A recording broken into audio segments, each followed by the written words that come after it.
We just finished watching Obi-Wan Kenobi Episode 4, and we're going to do a little reaction and review for you guys. What is up, everybody? This is the Jersey Com Crew. Hope you're having a fantastic day. Chris, as you saw here, this is the build-up episode, if you will. It's a lot of laying up the pieces, but we got to see Obi-Wan in action, which was a lot of fun. But before I get to Obi-Wan in action and Leia talking to Riva, I want to talk about the scene in the beginning with Obi-Wan in the back of the tank, right? Sure.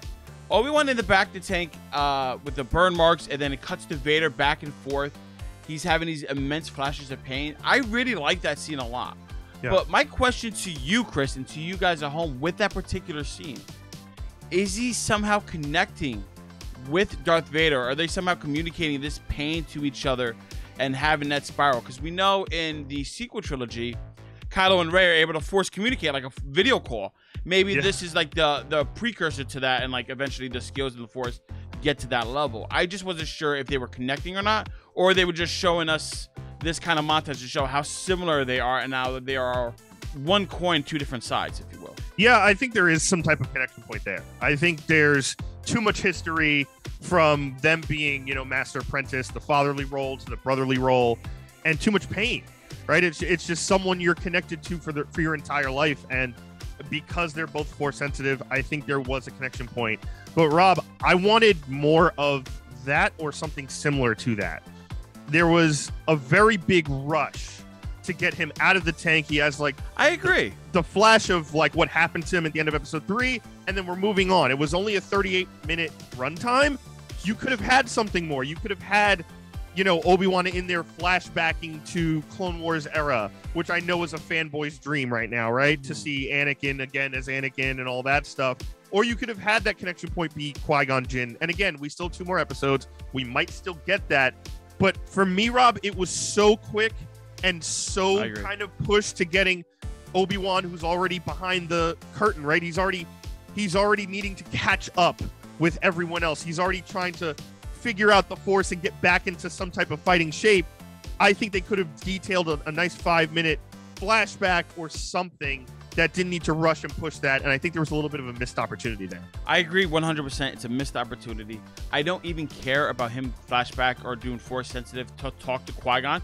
Would have been cool, but I think the better option is what you said there, the flashback to Clone Wars, because he just had his first connection point with Vader. We saw a glimpse of pieces of the flashback, and I guess maybe that is more realistic because like you're in so much pain you can't even think straight. You're getting these flashes here and here and here. I would have liked more flashes and some of them be a little bit more like blown up, and like you see him like getting burnt again, or maybe something else of them fighting with fire, something we haven't seen before. They recorded a new scene, or like you see this connection and that connection of them two in the past and realizing, shit, this is little Anakin. Maybe even a flashback of when Obi-Wan first met Anakin. He's like, how did I get to here? I think if they would have started off that scene with slower flashbacks, like maybe like a little bit here and here, like, oh my god, this is how he was, and now he's a monster. Did I create this? Oh my god. And then he kind of like gets overwhelmed with the anxiety and the fear and the pain and pressure. Then we get to the quick cuts of like all this kind of stuff. Then he pops out. I agree. You could have had a 2-minute scene. I think that would have sold the point of him suffering a little bit more, but I think that probably got cut. I think that got cut to focus on Obi-Wan trying to rescue Leia and all the other stuff that has to happen in this episode, even though it was a shorter runtime. That's a possibility. I mean, I think we got a lot of those flashbacks in the beginning with his nightmares, right? We got the kind of rigmarole of the episode 1 through 3. We know what happened. Like, I don't need to relive that stuff because everyone and their mother's seen those movies, especially our generation. That's our Star Wars. So that's fine with me. It's just the new stuff, which I loved with the Vader going back and forth, and you see like they go down Obi-Wan's burnt arm, and you see it switches to Vader's burnt arm, and it's cut off at the elbow, and then you see Obi-Wan has a hand left. Like, all that stuff is cool, but it goes from that to like, I gotta get out of this. Like, it's like he's ignoring it. And Tala has that great line too, where she's like, "You don't need to just heal your body; you need to heal your mind as well. You need time." Yeah. And he's like, "Some wounds can't be healed like that." So I know he's pushing against it. And again, I'm sure there's going to be a payoff at some point, right? Yeah. We still have 2 episodes left, but it just felt in this 38-minute runtime like, hey, we have this long format of Star Wars. Do it. Use it. do it. Like, do it.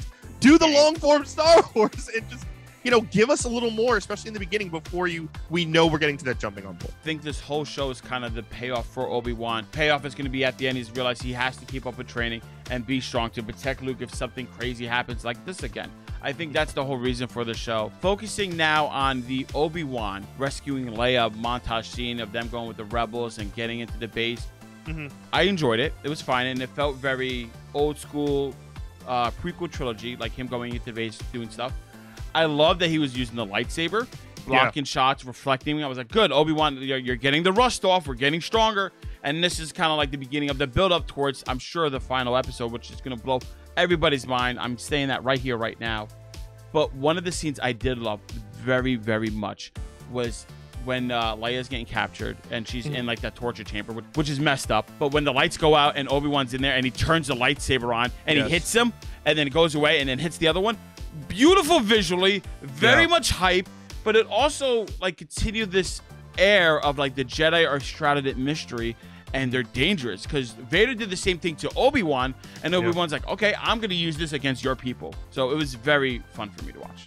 Yeah, it was definitely a knocking off the rust moment. It felt very like what Ahsoka did in Mandalorian, where she's in the woods and she turns off the lightsaber. It felt very Batman-esque, like using the darkness to your ability, and just seeing that beautiful blue like glow come out of nowhere.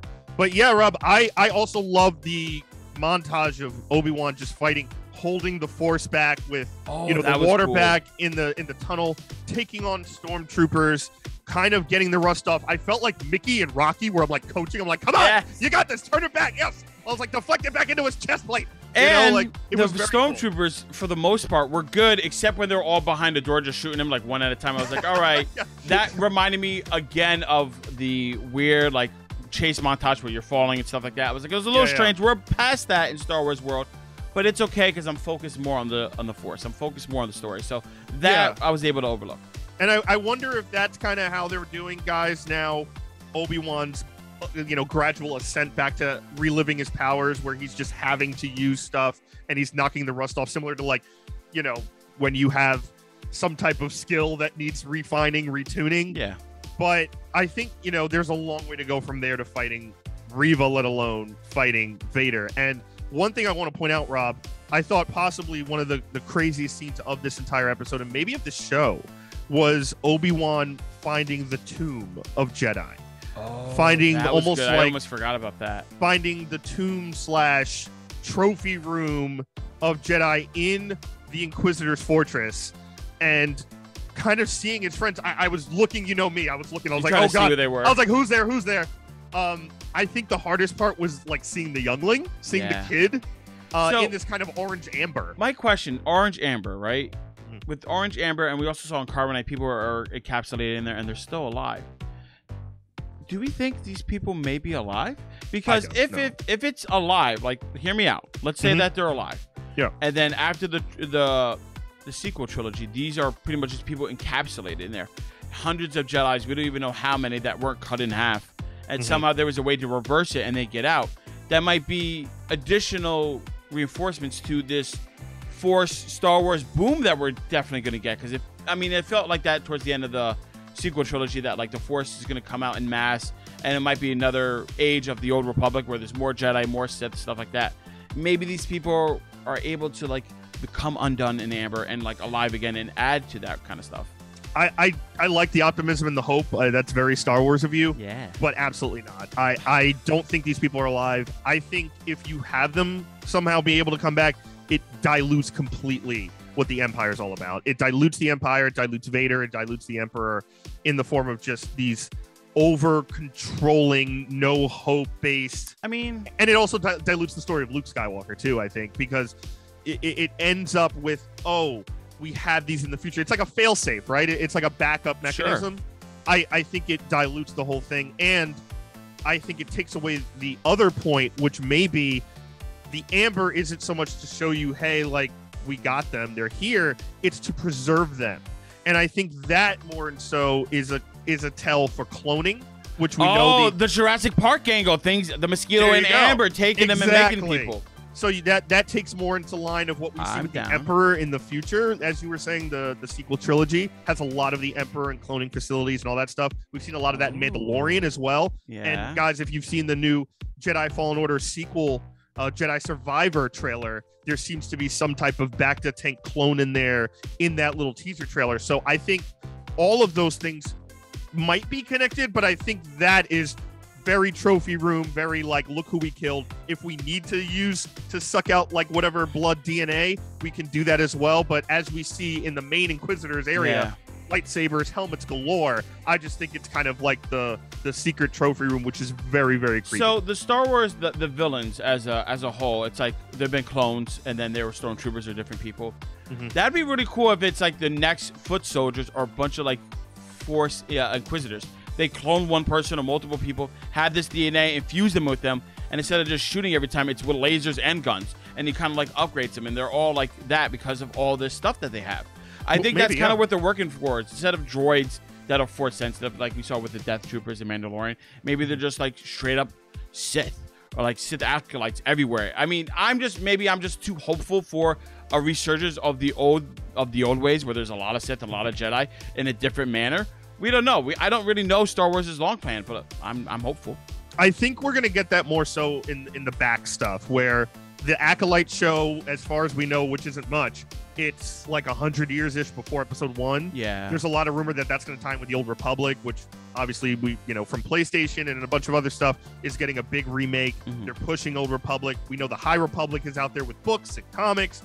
All that stuff is combining. That's the age of 1,000 Jedi and 1,000 Sith, and not 1,000 Sith, but a lot of dark Force wielders. So I think that, and we see the Republic at its height in Episode 1 through 3. I think the point of the Empire is that abrupt change, that aggressively abrupt change, which makes Vader and the Emperor and Luke so important. So I think we're going to get those things, Rob, but I think it's going to be back in time, not forward.